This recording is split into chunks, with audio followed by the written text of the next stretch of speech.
Students, we would be discussing this question and its solution. The question says in the following food chain, 100 joule of energy is available to the lion.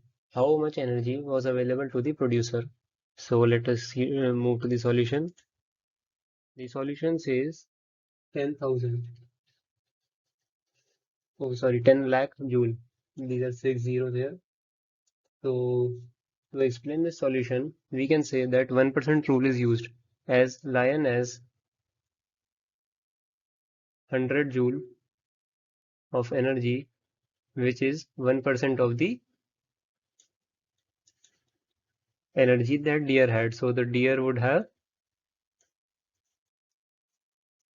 100 into 100, that is 10,000 joule energies, and the grass would have 1% of the deer had 1%, so the grass would have 100 into 10,000, which would be 6 zeros, which is the answer, 10 lakh joule. I hope everybody got it.